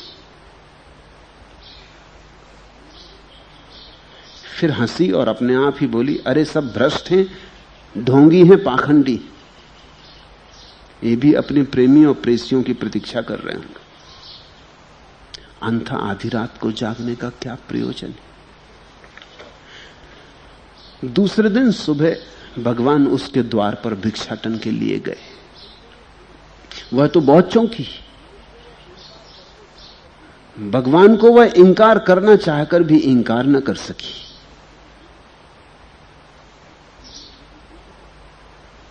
पाखंडियों का ही गुरु है तो होना तो पाखंडी ही चाहिए।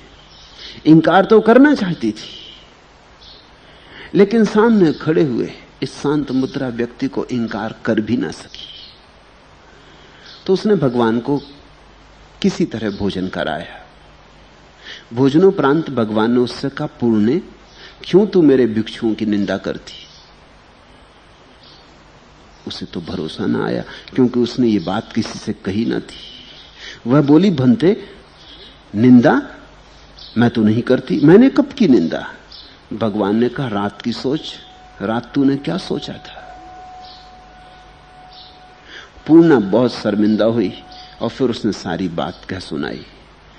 शास्ता ने उससे कहा, पूर्णे, तू अपने दुख से नहीं सोई थी, मेरे भिक्षु अपने आनंद के कारण जागते थे। तू विकारों के कारण नहीं सोती थी, मेरे भिक्षु ध्यान कर रहे थे, निर्विचार के कारण नहीं सोते थे। नींद और नींद में भेद है पूर्णे, और जागरण में भी। यह नया जागना सीख पागल, पुराना जागना कुछ बहुत जागना नहीं है। सोए सोए तो सब गमाया ही गमाया, अब कुछ कमा भी ले। और तब उन्होंने यह गाथा कही, सदा जागर मानानम अहोरत्तानु सिखिनम निब्बानम अधिमुत्तानम अत्यम गच्छन्ति आसवा। जो सदा जागरूक रहते हैं और दिन रात सीखते रहते हैं तथा निर्वाण ही जिनका एकमात्र उद्देश्य है, उनके ही आश्रव नष्ट होते हैं। पहले तो इस कथा को ठीक से समझ लें। पहली बात, हम दूसरों के संबंध में वही सोचते हैं जो हम अपने संबंध में जानते हैं। स्वाभाविक भी है, और तो हमारे पास नापने का कोई मापदंड भी नहीं। तो चोर सारे संसार को चोर की तरह देखता है, और साधु खोजता भी है तो असाधु को नहीं खोज पाता। क्रोधी सारे संसार में क्रोधी ही देखता है, और बेईमान बेईमान ही देखता है, क्योंकि हम जो देखते हैं वो हमारा दृष्टिकोण का ही प्रतिफलन। ऐसा समझो कि जैसे जगत तो दर्पण है, हम अपना ही चेहरा देख लेते, हर चेहरे में अपना ही चेहरा देख लेते। दूसरे का चेहरा देखने की कुशलता, दूसरे का चेहरा जैसा है वैसा देखने की कुशलता तो केवल जागरूक पुरुषों में हो सकती है। सोए सोए नींद से भरे बेहोश हम देखना भी चाहें दूसरे का चेहरा तो हम देख नहीं सकते। हमारी आंखें धारणाओं से बंधी हैं और हमारी आंखों पर बड़ा धुआं है। अब ये स्त्री अपने प्रेमी की कामातुर होकर प्रतीक्षा कर रही है।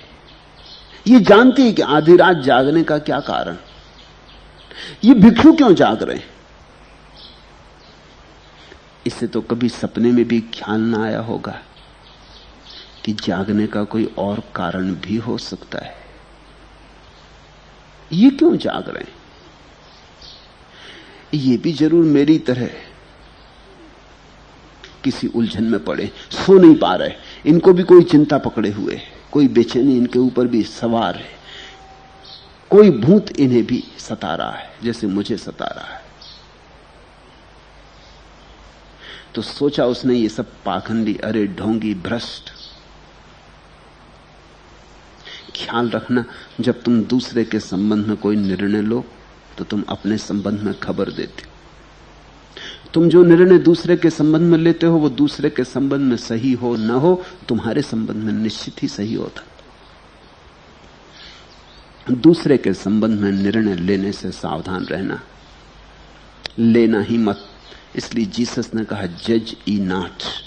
दूसरे के संबंध में न्यायाधीश ही मत बनो। तुम हो कौन? दूसरे के भीतर क्या घट रहा है तुम्हें कहां पता?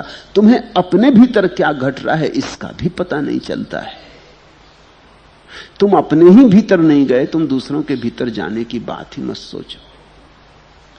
मगर ये होता है, जहां हम हैं उससे ऊपर हम किसी को मान नहीं सकते। इससे अहंकार को बड़ी चोट लगती। ये पूर्णा दासी ये कैसे मान सकती कि इससे ऊपर भी कोई मनुष्य का रूप हो सकता है। आधी रात को लोग ध्यान भी करने के लिए जाग सकते हैं, ये तो बात ही उठती नहीं ध्यान करने। ध्यान तो उसने कभी किया नहीं। ये ध्यान सब तो कोरा है, इसमें तो कुछ अर्थ नहीं।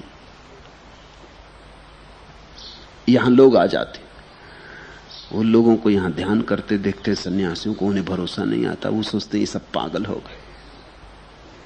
स्वाभाविक पागल ही हो गए होंगे, क्योंकि उन्होंने तो ऐसा कभी किया नहीं। एक बात पक्की है कि वो जानते ऐसा वो तभी करेंगे जब पागल हो जाएंगे, इसलिए वो सोचते हैं कि ये पागल हो गए। इस निर्णय में वो अपने संबंध में सूचना दे रहे हैं। ये तो वो मान ही नहीं सकते कि लोग किसी आनंद में डूबकर रसलीन होकर नाच रहे हैं। वो तो यही मान सकते हैं कि किसी ने सम्मोहित कर लिया होगा, हिप्नोटाइज्ड कर दिया होगा। बेचारे, उनको बड़ी दया आती। फिर वो ये भी नहीं मान सकते कि मनुष्य उनसे ऊपर जा सकता है, कोई भी मनुष्य उनके ऊपर जा सकता है। इसलिए जब भी उनको खबर मिलती कोई मनुष्य ऊपर गया, वो तत्क्षण उसकी निंदा में तत्पर हो जाते। निंदा के द्वारा वो अपने अहंकार की सुरक्षा करते हैं। निंदा के द्वारा वो उस मनुष्य को नीचे ले आते। अपने से जब तक नीचे ना ले आए तब तक उन्हें चैन नहीं, बेचैनी रहती। कोई उनसे आगे निकल गया, ये तो बर्दाश्त के बाहर है। वे ही श्रेष्ठतम है, दूसरे उनसे निकृष्ट ही हो सकते हैं, उनसे पीछे ही हो सकते हैं। तो ये दासी सोचने लगी, सब पाखंडी, सब ढोंगी, ये रात जाग के क्या कर रहे हैं। दूसरे दिन भगवान ने उसके द्वार पर भिक्षाटन के लिए आके आवाज दी, तो वो बहुत हैरान हुई। रात ही तो उसने सोचा था, और ये पाखंडियों का गुरु दरवाजे पर खड़ा है। इंकार करना भी चाहा, लेकिन इंकार न कर सकी।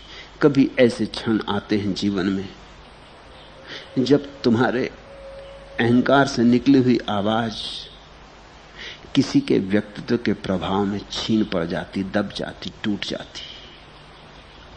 चाहती तो यही थी कहना कि हट जाओ, कहीं और जाओ, कहीं और मांगो, मैं इस पाखंड में सम्मिलित नहीं होना चाहती। मैं क्यों दूं? मगर बुद्ध की मौजूदगी, उनका वो सौम्य रूप, उनका वो समत्व, उनका वह प्रसाद, उनके चारों तरफ बरसती हुई करुणा, वो अपने बावजूद देने को मजबूर हो गई। उसने सोचा कि दे ही दो, चुपचाप विदा कर दो, कौन झंझट करे। कहीं कहीं उसे लगने लगा कि शायद आदमी ठीक हो ही। उसी व्यक्ति को तुम गुरु जानना जो तुम्हारे बावजूद तुम्हें ठीक लगने लगे। गुरु का इतना ही अर्थ होता है कि तुम तो इंकार ही करना चाहते थे लेकिन इंकार कर ना पाए। तुम्हारा पूरा मन कहता था कि भागो यहां से, ये भी कहां की बातों में पड़ गए हो, लेकिन फिर किसी चीज ने अटका लिया, उलझ गए, रुक गए। भागना चाह के न भाग सके। ऐसा कोई व्यक्ति मिल जाए तो जानना कि गुरु मिल गया, जिससे भाग के भी ना भाग सके, जिससे छुड़ाने की अपने को सब चेष्टा की और सब चेष्टा व्यर्थ हो गई, जिसके विरोध में सब सोचा लेकिन कुछ काम ना आया, सब सोचा विचारा टूट टूट गया, और जिसकी धारा तुम्हें खींचती ही गई, बुलाती ही गई, जिसकी आवाज तुम्हारे भीतर के कोलाहल को पार करके तुम्हारे भीतर आंतरिक केंद्र तक पहुंचने लगी, तुम्हारे कोलाहल को पार करके भी जिसका स्वर संगीत सुनाई पड़ने लगा, यद्यपि कठिनाई से, क्योंकि कोलाहल है, लेकिन जिसका संगीत सुनने को मजबूर होना पड़ा, जिसके चरणों में तुम अपने बावजूद झुके, वही गुरु है। जिसके चरणों में तुम सरलता से झुक गए, तुम्हें कोई अड़चन ना आई, वो कोई गुरु नहीं। वो तुम्हारी मान्यताओं का परिपोषक होगा, वो तुम्हारी धारणाओं का परिपोषक होगा, वो पुजारी होगा, पंडित होगा, लेकिन गुरु नहीं। तुम जैसा मानते थे वैसा ही वो भी मानता है, तो तुम झुक गए। तुमसे ज्यादा जानता है, लेकिन तुमसे ज्यादा उसका अस्तित्व नहीं है। शास्त्र उसने ज्यादा पढ़े, तर्क ज्यादा है, बुद्धिमान ज्यादा है, मगर है वहीं जहां तुम हो, और तुम जैसा ही है। मुसलमान मौलवी के सामने झुक जाता, हिंदू ब्राह्मण के सामने झुक जाता, जैन मुनि के सामने झुक जाता। ये झुकना कोई गुरु का पा लेना नहीं है। गुरु की तो पहचान यही, जिसके सामने तुम्हें अपने बावजूद झुकना पड़े। तुम नहीं झुकना चाहते थे, लेकिन अबस कोई झुका गया, एक झोंका आया और तुम्हें झुक जाना पड़ा। पूर्णा ने किसी तरह भोजन कराया। भोजनोपरांत भगवान ने उससे कहा, पूर्णे क्यों तू मेरे भिक्षुओं की निंदा करती? वह बोली, भंते मैं और निंदा? नहीं नहीं, कभी नहीं, मैं क्यों निंदा करूंगी? भगवान ने कहा, रात की सोच, रात तूने क्या सोचा था? पूर्णा शर्मिंदा हुई और फिर उसने सारी बात कह सुनाई। शास्ता ने उससे कहा, पूर्णा तू अपने दुख से नहीं सोती थी, मेरे भिक्षु आनंद के कारण जागते थे। तुम्हें पता है कि कभी कभी दुख की उत्तेजना में तुम नहीं सो पाते, और कभी कभी आनंद की उत्तेजना, अगर तुम्हारे जीवन में एक आध क्षण भी ऐसा आया है कि जब तुम आनंदित थे, पुलकित थे, तो क्या तुमने नहीं पाया कि नींद असंभव हो गई? जो आनंदित है वो सोना भूल जाएगा, जो दुखी है वो सोना चाहे भी तो भी सो ना सकेगा, और जो आनंदित है वो सोना भूल जाएगा। इसलिए सन्यासी की धीरे धीरे नींद कम होती जाती। कम करने को मैं नहीं कहता हूं, मैं तुमसे कहता नहीं कि तुम नींद कम कर लेना, लेकिन सन्यासी की नींद धीरे धीरे कम होती जाती।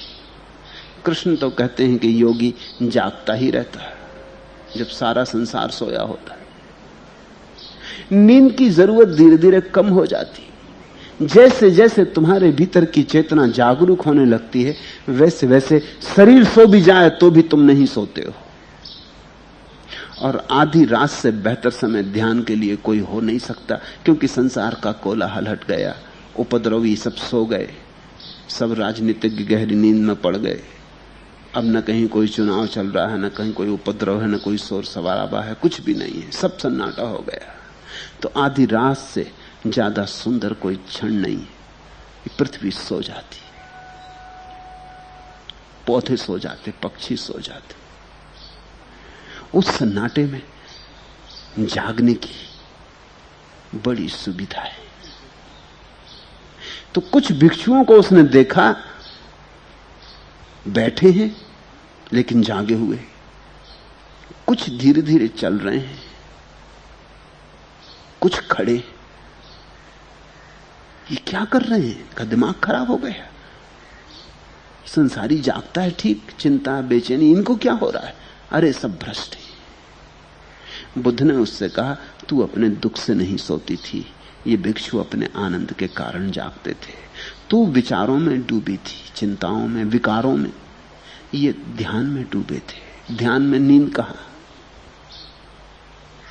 नींद और नींद में भेद है पुण्य। जब ध्यानी सोता है तो भी सोता नहीं, और तुम तो जागते भी हो तो क्या खाक जागते हो। और जागरण में भी भेद है पुण्य। अब तू नया जागरण सीख। आखिर बुद्ध ने इतनी करुणा क्यों की इस स्त्री पर? ऐसा इसका कुछ पुण्य तो नहीं था, निंदा ही की थी ना। प्रश्न उठेगा, क्यों बुद्ध इसके द्वार गए? क्या उस नगर में कोई और द्वार न था? लेकिन तुम्हें एक मनोविज्ञान की बात स्मरण दिला देनी जरूरी है। जिसके मन में निंदा उठी है उससे संबंध जुड़ गया। जिसने इतना भी कहा है कि भिक्षु पाखंडी है, उसने कुछ तो रस लिया। और जिसके मन में घृणा है उसके मन में प्रेम पैदा किया जा सकता है। लेकिन जिनके मन में घृणा भी नहीं, उपेक्षा है, उनके मन में प्रेम कभी पैदा नहीं किया जा सकता। मैं भी 3 तरह के लोगों को जानता हूं। एक, जिनके मन में मेरे प्रति प्रेम है, स्वभावतः है, उनको बड़ा सहारा दिया जा सकता है। एक जो मुझसे नाराज है, जिनके मन में मेरे प्रति विरोध है, घृणा है, उनको भी संभाला जा सकता है।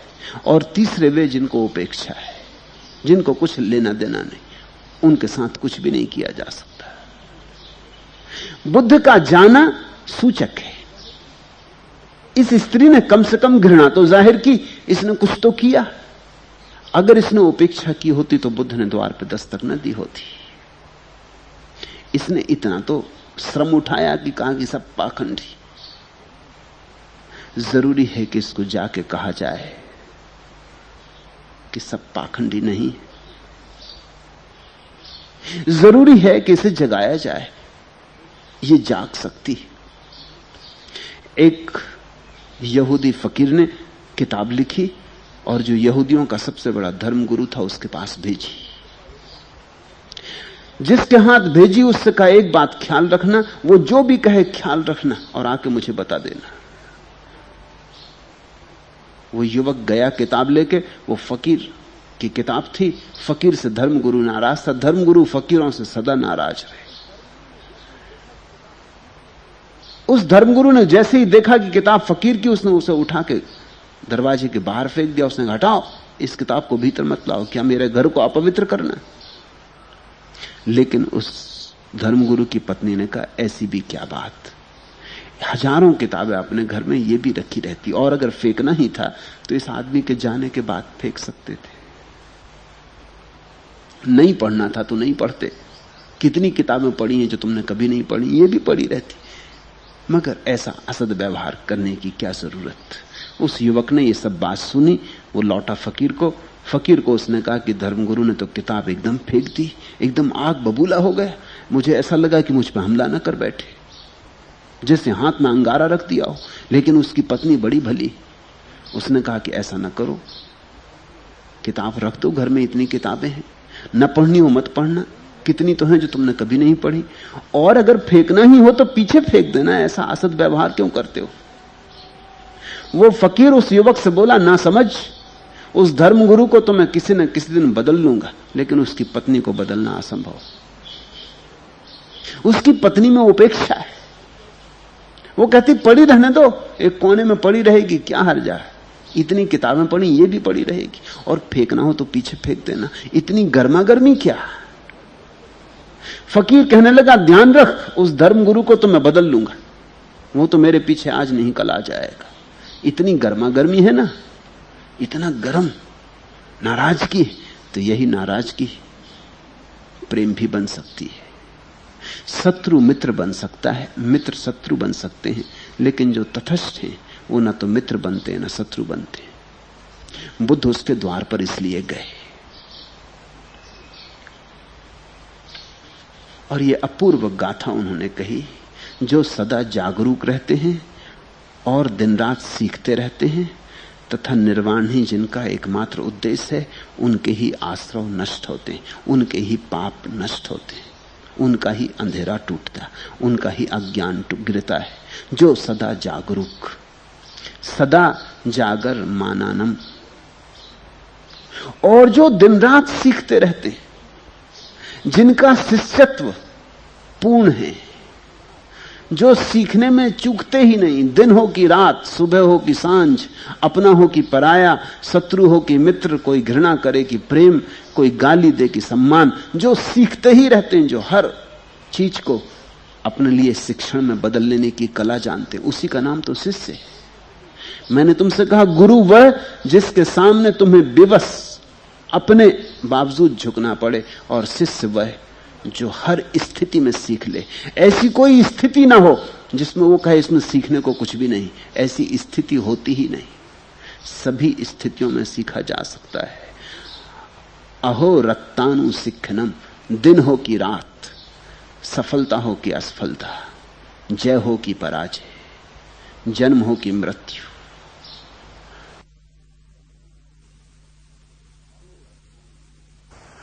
अहो रत्तानु सिखनम, हर स्थिति में जो सीखता रहे, जागा हुआ रहे, निर्वाण ही जिसका एकमात्र उद्देश्य है, जो किसी भी तरह हो शरीर और मन की सीमाओं से मुक्त होकर आत्मा के विशाल आकाश में लीन हो जाना चाहता है, जो अपनी बूंद को सागर में गिराने को उत्सुक है, ऐसा ही व्यक्ति अंधेरे के पार जाता है। और आखिरी सूत्र,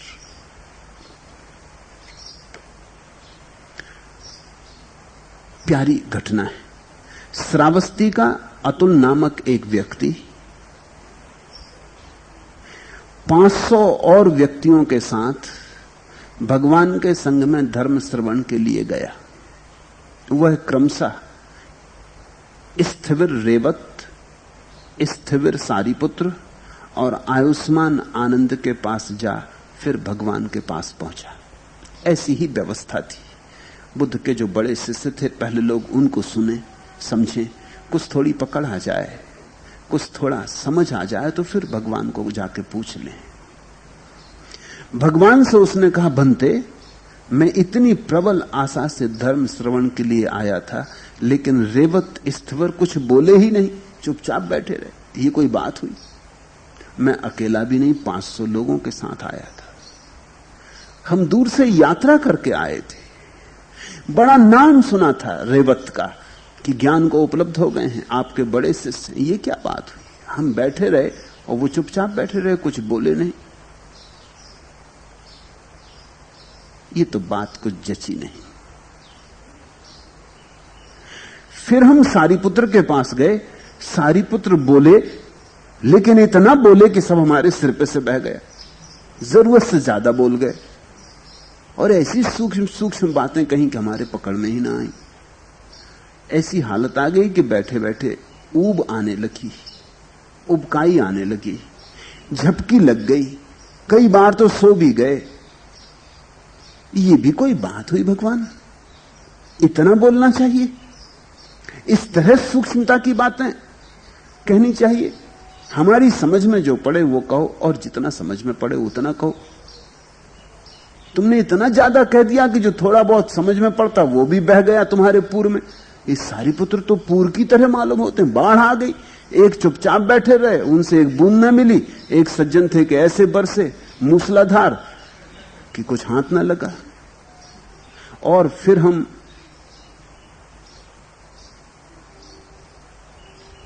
उन्हें सुनने के बाद आनंद स्थविर के पास गए। उन्होंने बहुत थोड़ा कहा, अत्यंत सूत्र रूप, जो कुछ पकड़ में आया नहीं। ये भी कुछ बात हुई भगवान? अरे कुछ फैला के कहो, समझा के कहो, कुछ दृष्टांत से कहो,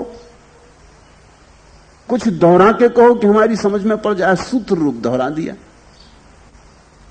तो सूत्र तो बड़े कठिन, बीज रूप हमारी पकड़ में ना आए। अब हम आपके पास आए हैं, हम तो उनके पास से क्रुद्ध होकर लौटे। भगवान ने अतुल की बात सुनी, हंसे और बोले, अतुल, यह प्राचीन समय से होता आ रहा है। मौन रहने वाले की भी निंदा होती, बहुभाषी की भी निंदा होती और अल्पभाषी की भी निंदा होती। संसार में निंदा नियम है, प्रशंसा तो लोग मजबूरी में करते हैं, असली रस तो निंदा में ही पाते। प्रशंसा भी लोग निंदा के आयोजन में ही करते। पृथ्वी, सूर्य और चंद्र तक की निंदा करते, किसी की निंदा करने से नहीं चूकते। मेरी ही देखो कितनी निंदा चलती है, भगवान ने कहा, लेकिन मूढ़ क्या कहते हैं यह विचारणी नहीं। और तब उन्होंने यह गाथा कही, पुराण एतम अतुल नेतम अज्ञानमिव निंदति तुणी मासीनम निंदति बहुभाषिणम मित भाणीनमपि निंदन्ति नंति लोके आनंदितो। है अतुल, ये पुरानी बात है कि कोई आज की नहीं। लोग चुप बैठे की निंदा करते, बहुत बोलने वाले की निंदा करते, मितभाषी की भी निंदा करते हैं। लोक में आनंदित कोई भी नहीं। आदमी बड़ा अजीब है, आदमी निंदा के रस में बड़ा डूबा है। तुम कोई ना कोई बहाना निंदा करने का खोज ही लोगे। अब कोई चुप बैठा है तो निंदा, क्योंकि बोलते क्यों नहीं। कोई बोल रहा है तो निंदा, क्योंकि ज्यादा बोल रहा है। कोई अल्प बोल रहा है तो निंदा, क्योंकि समझा के नहीं बोल रहा है। तुमने कहानी सुनी, एक आदमी अपनी पत्नी के साथ अपने गधे को लेकर कहीं जा रहा था। राह में कुछ लोग मिले, दोनों पैदल चल रहे थे, क्योंकि दो गधे थे नहीं, एक गधा था और गधा कमजोर था और दो को संभाल नहीं सकता था। उन आदमियों ने कहा, तुम मूर्ख मालूम होते हो, गधे को किस लिए लिए, अरे बैठते क्यों नहीं। ये गधे को काहे के लिए लिए चल रहे हो, यात्रा पे जा रहे हो, गधे पे बैठो। तो उस आदमी ने कहा कि मूर्ख बनने से तो यही बेहतर है गधे पे बैठ जाएं। तो गधे पे बैठ गया, पत्नी उसके नीचे साथ साथ चलने लगी। दूसरी भीड़ मिली, उन्होंने कहा, हद हो गई, ये मूर्ख देखो, पत्नी को चलवा रहा पैदल, खुद गधे पे बैठे। अरे मर्द बच्चा होके चलता नहीं नीचे, स्त्री को ऊपर बिठा। उसने कहा ये बात भी ठीक है, तो वो नीचे चलने लगा, स्त्री को ऊपर बिठा दिया। फिर कुछ लोग मिले, उन्होंने कहा ये देखो मजा आ गया, कलयुग। स्त्री गधे पे बैठी, पति नीचे चल रहा। अरे पति परमात्मा है। तो उन्होंने कहा अब क्या करना, बड़ी मुसीबत। तो कहा दोनों ही बैठ जाओ। तो दोनों गधे पे बैठ गए। थोड़ी देर बाद फिर लोग मिले, उन्होंने कहा देखो मार डालोगे गधे को, तुम गधे मालूम होते हो, गधे की जान निकली जा रही, कमर झुकी जा रही, दो दो चढ़े बैठे हो, शर्म नहीं आती। आखिर पशुओं में भी प्राण है। तो उन्होंने कहा अब क्या करना, क्या। तो उन्होंने कहा एक ही उपाय बचा कि हम गधे को लेके चलें। तो और तो कोई सब उपाय कर देखे। तो एक रस्सी में एक डंडा, और रस्सी में गधे को बांध के, उसकी टांगों में रस्सी डाल के, डंडा पिरो के, कंधे पर रख के दोनों चले। थोड़ी दूर गए थे कि फिर लोग मिल गए। उन्होंने कहा ये क्या कर रहे हो, होश है। हमने आदमी देखे गधे पे चढ़े, मगर गधा आदमी पे चढ़ा नहीं देखा, तुम कर क्या रहे हो। ये पुरानी पंचतंत्र की कथा है, मगर सार्थक है। ऐसी ही दशा है। यहां अगर तुम लोगों की मान के चलते रहो तो तुम जीवन में कभी भी स्थिर ना हो सकोगे। चुप हुए तो लोग निंदा करेंगे, बोले तो निंदा करेंगे, कुछ भी करो लोग निंदा करेंगे। इस सूत्र का अर्थ क्या है? इस सूत्र का अर्थ है कि निंदा का रस जिसको लेना है वो कारण खोज लेगा। इसलिए तुम निंदा करने वालों की चिंता मत करना। इसलिए बुद्ध कहते हैं मूढ़ क्या कहते हैं, इस पर ध्यान देने की जरूरत भी नहीं। मूढ़ तो मूढ़ता की बातें कहते रहेंगे। तुम तो वही करना जो तुम्हारी प्रज्ञा तुम्हें करने को कहे। तुम्हें अगर चुप बैठना ठीक लगे तो चुप रहना, चाहे लोग कुछ भी कहें। तुम्हें बोलना ठीक लगे तो बोलना, चाहे लोग कुछ भी कहें।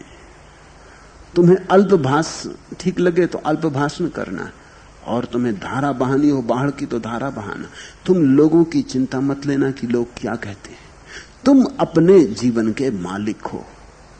तुम अपने जीवन को अपने ढंग से जीना। तुम हो, और तुम इसकी फिक्र मत करना कि लोगों का मत क्या है। मत की फिक्र की तो तुम्हें वो पागल बना के छोड़ेंगे। जिसने लोगों के मत की फिक्र की वो दो कौड़ी का होकर मरता है। लोगों के मतों की फिक्र ही मत करना। तुम अपने भीतर की शांति से, अपने भीतर के आनंद से, अपने भीतर के बोध से जीना। जो तुम्हें ठीक लगता हो उसे करना, और उसे रोज रोज बदलना भी मत। अगर बदलना भी कभी पड़े तो अपने ही भीतर के बोझ से बदलना, लोगों के बोझ के कारण नहीं। लोग क्या कहते हैं इस चिंता में मत पड़ना, तो ही तुम कहीं पहुंच पाओगे, नहीं तो तुम कहीं भी ना पहुंच पाओगे। तुम दक्षिण गए, लोग कहेंगे कहां जा रहे हो, दक्षिण में क्या रखा। तुम उत्तर गए, लोग मिल जाएंगे, कहेंगे उत्तर में क्या रखा, कहां जा रहे। तुम पश्चिम जाओ तो लोग मिल जाएंगे, पूरब जाओ तो लोग मिल जाएंगे। सब दिशाओं में लोग हैं, और सब दिशाओं के पक्षपाती और सब दिशाओं के खिलाफ कोई ना कोई मिल जाएगा। तुम्हें कुछ भी ना करने देंगे लोग।